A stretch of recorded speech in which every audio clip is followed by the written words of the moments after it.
Haley Robinson here at American Sentinel Canine. So the other day I made a video about line breeding, and when we posted that video, there was a person that came in and they had some questions about why would a person do any line breeding or inbreeding. You shouldn't do either one. They said the way you should breed is by outcrossing, that inbreeding and line breeding causes disease.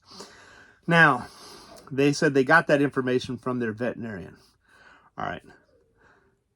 This person doesn't know what they're talking about, and no offense to the veterinarian, but the veterinarian doesn't know what they're talking about either. And I'll tell you why veterinarians tell you this. Inbreeding and line breeding can cause genetic defects to come to the surface when the population of individuals has a lot of genetic disease, or the individuals that you're using have genetic disease. And that is the case with humans especially. But dogs are bred differently than humans. Dogs are cold, and diseased individuals are removed from the breeding population when you're dealing with a competent breeder. Okay, the general public is not a competent breeder. They don't understand genetics. The general public breeds dogs because they love them. The general public breeds dogs because they think they're going to make a bunch of money on a litter of puppies. And the general public has no clue of genetics. They don't know the traits of the dogs that they're dealing with. I'll be surprised if half the people that are breeding their dogs can even name the parents of their dog. If they don't know the parents of the dogs, you can forget about them knowing the traits of the bloodline. They don't know the traits of their dog because they've never done anything with it. They just know that the dog's cute and fuzzy and likes to eat food and give them kisses maybe once in a while. That's the way most people are. They're not geneticists. Veterinarians are not geneticists. Veterinarians are trained in medicine. Veterinarians are trained in food nutrition that deals with genetic problems like skin allergies and things like that, specialty diets, kidney disease, things like that. But veterinarians are not actually trained in canine nutrition when it comes to working animals. If you want to get a diet for an animal that's going to run an Iditarod, the last person I'd get the diet from would be a veterinarian. I would get it from a person that competes in the Iditarod, which is a 2,000-mile sled race. Okay, those people that do that know how to feed their dogs. Now, veterinarians are also trained in surgical procedures. So if you want to get advice from your veterinarian on medicine or nutritional diets for diseases and conditions or surgery, then fine, talk to your veterinarian. But if you want to learn about genetics, talk to a geneticist. So this person was arguing that genetic disease basically is caused by inbreeding. That is not true. They said genetic disease is caused by line breeding. That is not true. What line breeding and inbreeding does is it increases something called homozygosity. What outcrossing does is increase what's called heterozygosity. Now, most of us know the word homo means the same. Hetero means different, okay? Well, let's look at the word zygosity, homozygosity. What does zygote mean? It means a sperm and an egg. So when you have a population that has a high degree of homozygosity, that means the genes that were found in the sperm were very much the same as the genes that were found in the egg. And therefore, the litter is going to be very consistent because there's a high degree of homozygosity in the sperm and the eggs that are produced by the parents. When you have heterozygosity, that means the genes that are in the sperm are very much different than the genes that are in the egg. And so as a result of that, and also different within each other, not just different from sperm and egg, but also the genes from one sperm and another sperm and another sperm are going to be very different because the father that made those sperm, his parents were unrelated. So when you breed unrelated individuals, the mother is going to have eggs that are very much different from each other, and the father is going to have sperm that are very much different from each other. And so when you breed these two individuals together from outcrossed litters, you don't know what you're going to get. It's going to be all over the place. That's why they're called mutts, right? Because it could be big, it could be little, it could be black, it could be red, it could be brindle, it could be white, it could be whatever. So when you have a lot of heterozygosity, you don't even know what kind of animal you're going to get. Most people are not satisfied with not knowing what they're going to get. But let's say you're breeding a golden retriever with another golden retriever. When you do that, you're line breeding, okay? Why? The reason all those dogs are gold and all those dogs retrieve, if you're breeding true to the standard, is because when that breed was founded, they did line breeding to select for those traits. They increased the homozygosity for those specific traits. Now, the reason why inbreeding and line breeding causes genetic diseases to surface is because if you do this with individuals that carry genetic disease, those genes, those genetic traits are going to show up. But a good breeder doesn't do that. With humans, it's a bad idea to inbreed and line breed because humans are not culled from the breeding population. We don't remove humans and say, you're not allowed to breed. We don't do eugenics with humans. Eugenics, though, is done with animals. So when I'm breeding dogs, I do not breed individuals that have genetic disease. I'm trying to improve the genetics within the population. So if I'm inbreeding and line breeding and I see a genetic disease or some sort of trait that I don't like show up, I remove that individual from the breeding pool, which eliminates that contribution from being maintained from that individual. And then if the parents that produce that individual throw that gene a lot, I also remove those parents from the breeding population. So what I do as a responsible breeder, I breed the ones that display health. I breed the ones that work. I don't breed genetic disease.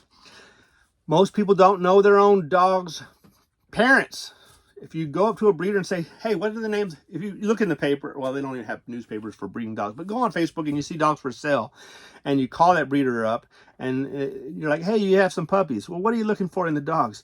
And they say, oh, we breed great dogs. We breed healthy dogs. Our dog's grandfather was a show dog. What was the dog's name? They probably won't know. And if they do know, say, well, what can you tell me about that dog? They'll say, he won a show? No, but where was the show? What kind of show? What did the dog have to do to win the show? They're not going to tell you. What was the dog's temperament like? Was he a retriever? Did he retrieve any competitions? Did he duck hunt? Oh, and let's say they do know that one. Who else do they know? Can they tell you the parents, the grandparents, the traits of the grandparents, the genetics deficiencies, the genetic strengths that are in the family? No, they can't, okay?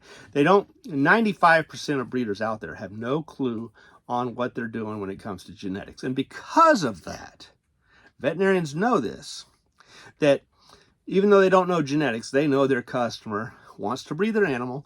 They don't know the genetics. They don't know the traits of the family. They can't tell you if that pedigree of the individuals that they're putting together are focusing in on certain traits or not. They just want to breed the dog that they love and have some puppies. So if that's the case and you're clueless, then yeah, outcrossing is the way to go, because outcrossing covers up genetic disease. Why? Because let's say big N represents a normal healthy gene, and let's say little n represents a genetic disease. Well, the big N dominates the little n. Now, there are some dominant diseases, but for the most part, they're pretty rare because people see that gene and they're like, oh, I don't want to breed that one. That one's really messed up. So what happens, sometimes you get big N, which means the father and the mother both gave a healthy gene. Then you have big N, little n, which means one of the parents gave a healthy gene and one of the parents gave an unhealthy gene. But because the disease is recessive, in this case, the dominant gene masks or blocks. It's like covers up the unhealthy gene and blocks it from being expressed. So dominance means it masks. A lot of people think that if something is seen in a bloodline a lot of people think that it's dominant. That's not what dominant means. That's allelic frequency. When something is seen a lot in a population, that's because the alleles that control that gene are very prevalent in the population, so it shows up a lot. Dominance does not matter how often it is in the population or how rare it is in the population. Dominance means when it does show up, do you see it? So it may be very rare, but when it shows up, you see it. That's dominant. It may be very popular, and when it shows up, you see it. That's dominant. Recessive is the only way you're going to see it is if both parents gave that recessive allele. In that case, you see the disease showing up. And when you outcross individuals, it's unlikely that if you have a dog with a genetic disease and you're breeding it with another unrelated individual, it's unlikely that that other unrelated individual is going to have the same recessive disease. It may have other recessive diseases, but it's probably not going to be the same thing. So let's say this dog has an unhealthy disease for the eye, and that dog over there, let's say, has an unhealthy disease gene for the hips. Well, if the one that has the bad gene for the eye has good hips, and the one that has the bad gene for the hips has good eyes, when you breed them together, you might get one good gene and one bad gene for the eye, and one good gene and one bad gene for the hips. But because you have one good from each parent, none of the pups are showing, or the offspring are showing the disease. But the problem with this is you've kept that disease in the breeding population. And inbreeding and line breeding allows you to eliminate these, because it causes those genes to surface. And when those genes surface, meaning that when they're expressed, you can see the individuals that are expressing the disease. Responsible breeders don't breed those. Responsible breeders eliminate those genes from the breeding population, and what they end up with in the future generations is a healthy population. Okay? So slowly over time, you get what's called genetic drift. Genetic drift causes the genes to slowly over time to become basically healthier or better performing for whatever it is, or more preferred, whatever it is that you like, whatever it is you're selecting for, that's going to increase in allelic frequency. So when they measure the frequency of an allele, it's going to, the Hardy-Weinberg equilibrium equation is going to assign one of the alleles the letter P and the other allele the letter Q. And if you have more than two alleles, it may even have an R and an S and a T, but whatever. We don't have to get into all that, but not for this, because this is supposed to be a basic video. But anyway, that's going to produce genetic drift to get rid of and deselect the disease gene and remove it from the population. However, when you outcross, you don't have genetic drift. You have something similar to it, but much more rapid, and that's gene flow. Flow, think about drifting in a lake versus flowing in a river. Flowing in a river is much faster. What you're going to do when you're outcrossing is you're breeding unrelated individuals. So let's just say A and B. Well, you have genetic diseases in both of these populations, and when you breed them together, you might get the good with the good, you might get the good with the bad, you might get bad with the bad, and the things are going to be all over the place very rapidly. And so the genes are going to be mixed up. In the hands of an inexperienced breeder, this can be good or it can be disastrous. In the hands of a good breeder, it can be very good, because a good breeder is going to know how to handle this, but that's at a time and a place. Not all the time. You outcross when you have been dealing with a bloodline that you like a lot. This is a great bloodline. It has a lot of great traits, a lot of great attributes. You're really having a lot of success with it, but maybe there's some area that's not excellent. It may be good, it may be average, but it's definitely not bad, but you want to try to improve it. And because you have a lot of homozygosity, you can afford to outcross and bring in those new genes. Homozygosity means the alleles are very much the same. Okay, so I think I covered this already, but briefly, homozygosity means the sperm that are produced by the males are very much the same. The eggs that are produced by the females are very much the same. And when you breed two individuals that have a lot of homozygosity, the litter is going to be very consistent, very much the same. When you breed individuals that have heterozygosity, which means the sperm are very different and the eggs are very different, when you put them together, you're going to have litters all over the place. Well, outcrossing causes things to go a little crazy. Now, the first outcross can be consistent because these individuals are very much the same. So when you produce an individual that's bred with something that's different, at least you have one side that's very much the same. But when you get that mixed individual bred back to that original offspring, now you're going to have to do some selections to refine it and get it consistent again. All right. Now, so why would you outcross? You outcross when you have no clue what you're doing, and you're not going to improve the dogs, but at least you're not going to have diseases seen in the puppies, but they're going to pass them on because they have them. okay? And you're just trying to make some money, but you probably won't because you don't know what you're doing and people don't know who you are. But at least your customers won't be very pissed off at you because you probably didn't have a lot of genetic disease, but you certainly didn't improve the population. When you line breed, when you're performance testing your stock and you want to improve the line by concentrating the desired genes and increase the allelic frequency of what you like. When you inbreed, you might inbreed after you do an outcross. So you've been line breeding and line breeding and line breeding and line breeding and line breeding, and you've got a very consistent line, but there's something that you want to improve a little bit. So you did an outcross to bring in that desired trait. And then after you do that, you might want to jump back and do it inbreeding real quick. And then after you do an inbreeding, go back to line breeding. Okay. So that's when you would do the 3. Now, as far as what are they unrelated here, line breeding is half siblings. That's a great breeding method. So let's look at that. So you have a father bred to a certain female, so we'll call that mother. Okay, so we'll put sire and dam. How about that? Sire and the dam. When we breed them together, we have a square for the sire, a circle for the dam, and we produce an offspring. Let's say it's a male. Okay, and let's say we really let's just put an S here for son. Oh, the son is going to be the sire, so that's great.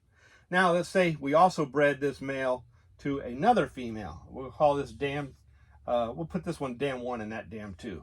Okay, so this is going to produce a female.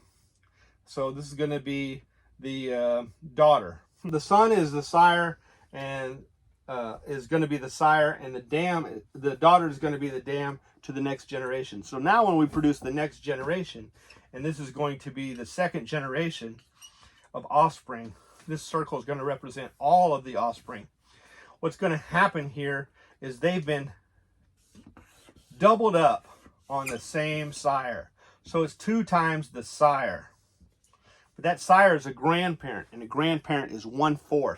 So it's going to be 2 times 1/4, which equals 1/2 of these offspring. In other words, because it's 2 times the sire, all of their genetics is half of it comes from that sire. But only 1/4 of it comes from this female, and 1/4 of it comes from that female. So we focused on the sire. That's a line breeding. Okay. Now, the same basic kind of thing happens whether you do a grandparent to a grand offspring. That's going to be all inbreeding is the same as line breeding, except it's tighter. Okay. So grandparent, grand offspring is going to be very similar. Cousins, you're going to see basically focusing on certain genes. Uncle, niece, aunt, nephew, these are all going to be line breeding. But let's look at the types of inbreeding. I have father, daughter, mother, son, and full siblings. So in a father-daughter breeding, so let's say here's the father, and here's a female. We're going to call that the mother, and they're going to produce a daughter in this case. So we're going to breed that daughter back to her father. When we do that, we have the offspring. Now these are both their offspring, but they're also, quote, grand offspring. They're both, because it's if that's a puppy, that is his direct puppy, directly. It got a sperm directly from him. But he's also the grandfather to that puppy because he's the father of their mother. So as a result of that, it's still 2 times the father. But one time it was a 50% contribution as the father, and then the other time it came in, it was a 25% contribution because the daughter is 50, but he's only half of that 50. So it's going to be 50% plus 25%. And in other words, even though it's 2 times the father, it's going to be 75% the father, but it's 2 times that father. However, it's still 50% the mother, it's 50% that daughter, but it's 25% the grandmother, because this is now the grandmother. So this is the father and the grandfather at the same time. But this is now the grandmother. So it's 25% the grandmother. So if we want to add up, what are these pups? Yes, it's 50% the father and 50% the daughter, but it's also 75% the grandfather and 25% the grandmother. Why is it 75% that grandfather? Because that grandfather was also the father. Okay? Now, the same thing, exact same thing happens in a mother-son breeding. But now, this is the son. So in a mother-son breeding, this is now going to be a square, because the square represents the male. In a mother-son breeding, we're going to take the mother back to her son to get the grand offspring or offspring. And so now it's going to be reversed down here. It's going to be 2 times the mother and 1 time the grandfather. So 2 times the grandmother, the grandmother mother. Because it's the mother here, but it's the grandmother there. And it's the grandfather there. So what we're going to, 50 plus another 50, so half of a half is 25%, right? And then it's 50 plus another 25, so it's 75% the grandmother. So mother-son and father-daughter, there's no difference. I've seen people say the father-daughter works better than the mother-son. No, it doesn't. It's exactly the same. All right? The only difference there is the mitochondrial DNA comes from the females only. However, in either case, that's not really a big deal, because when you do the father, let's say the male and the female, and that produces a female, that offspring got the mitochondrial DNA from the grandmother, because it comes from the female and she got it from the female. So the mitochondrial DNA comes from the grandmother. If we reverse that and we do a male makes a male and we breed them together, that mitochondrial DNA, sorry, my marker's running out on me. That offspring here still got the mitochondrial DNA from the female. So the mitochondrial DNA, even it, is still going to be the same. The reason why father-daughter is done more often than mother-son is because, let's say a breeder has 20 dogs. Out of those 20 dogs, it's very seldom 10 and 10. There's very seldom 10 males and 10 females. Usually it's more like 5 and 15. 5 males and 15 females.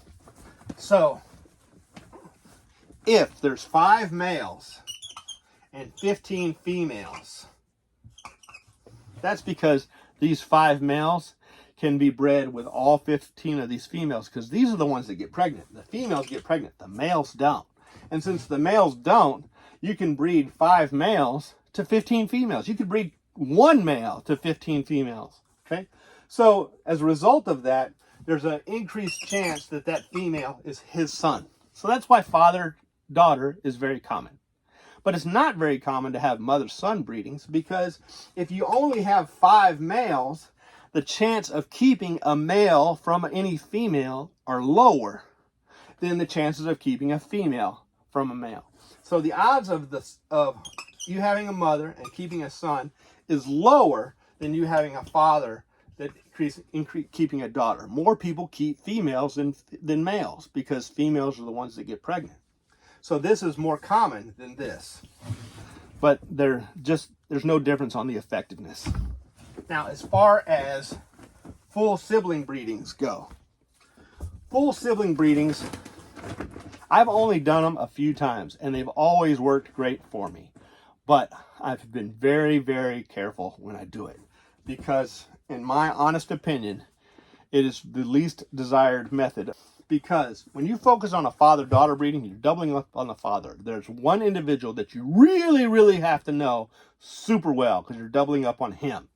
When you do a mother-son breeding, there's one individual, the mother, that you really, really have to know, because you're doubling up on her. But when you're doing a full sibling breeding, let's say brother-sister breeding, that brother and sister, let's reverse that so we don't have, when you're doing a sister-brother breeding, what we have here is their parents are the same. So here's the original father. We're going to call that the grandfather. And then we're going to have the grandmother. Well, that grandmother produced an egg to both of these. That grandfather produced a sperm for both of these. And now they're going to be bred together and produce the offspring. So now you have the offspring. For every offspring, you're now not doubling up on one grandparent. You're doubling up on both, because there's 2 routes to get to that father. I can get to that father from this offspring this way, that's way 1, or I can get to that father this way, that's way 2. So I'm two times the father in this offspring. And I'm also 2 times the mother, because I can get to the mother this way, that's 1 route here, but I can also get to the mother this way. So that's 2 times the mother. And as a result of that, very few people know the grandfather and the grandmother well enough to be able to identify the strengths and weaknesses of both the grandfather and the grandmother. A person that's been breeding dogs for 20 years very well may do that. A person that's been breeding dogs for 20 years and studying the genetics and the traits and all those things that are behind the line very well may do that. I did not do full sibling breedings until I knew that family very well, and it worked great for me. I don't recommend that to other people though, because full sibling breedings, you have to know the family. If this one had disease, you're going to concentrate on it. If that one had disease, you're going to concentrate on it. And the odds of that happening when you're concentrating on one individual is not as likely as when you're concentrating on 2. Okay, so anyway, I hope you found this video helpful. The reason inbreeding and line breeding should not be done with humans is because it increases the chances of bad genes showing up if they're there, and humans are not culled from the breeding population. Eugenics does not happen with humans, but it does happen with animals. Why is it okay to do with animals? A dog might have 8 puppies twice a year, that's 16 puppies. A person might have 1 child once a year, and a dog could have 100 puppies in its lifetime. Now that would be a lot of breeding. I agree, that would be a lot of breeding, but it's possible, and it's not completely unreasonable. And it probably happens more often than a person having 10 kids. Yeah, there are people that have more than 10 kids, but that's really, really, really, really rare. If you met somebody with 10 kids, you'd probably be like, I can't believe that. Really rare. And so what's more common is a person has 3 kids. 2 or 3 kids, that's more common. And so you're not going to you're not going to walk up to a person and say, well, that kid can't breed because it has a genetic disease. But you will do that with dogs. And since you will do that with dogs, genetic disease is removed from the dog population. And if you remove the genetic disease from the dog population, then you can line breed and inbreed on it without having to worry about the disease. That's what a responsible breeder will do. But a pet breeder won't. And that's why vets tell their pet breeder clients, don't breed related individuals. Now, Adam and Eve were made perfect, right? If you believe in Adam and Eve, I do, some people don't. But if the first original people on the planet would have been made disease-free. They were made perfect. They were sin-free at that time. Sin came into the world later. The wage of sin is death, and genetic disease came into the population later. But the original people, before the sin was passed on to into their genome, and the wage of sin is death, and those deaths will be passed on to their generations for future generations to come. It says 7 generations, right? Obviously, how are you going to do that? Well, maybe through the genetics. If you have genetics disease, you can't line breed and inbreed on it. But Adam and Eve's kids, since they were made from perfect DNA, if they inbred to populate the world, it would not have been a problem because they didn't have genetic disease. Their kids would have came out normal. Okay, but once their kids have genetic disease in their population, it would be a real problem. Anyway, that's the science behind it. Y'all have a blessed day. If you like this video, please give us a thumbs up, like, and subscribe. If you feel like donating, we'd appreciate that too. I'm providing information that helps you be successful with your program. I could keep this knowledge to myself. I don't have to provide it to the public. So we certainly appreciate it if you like, subscribe, share, or donate it. Y'all have a blessed day. Take care.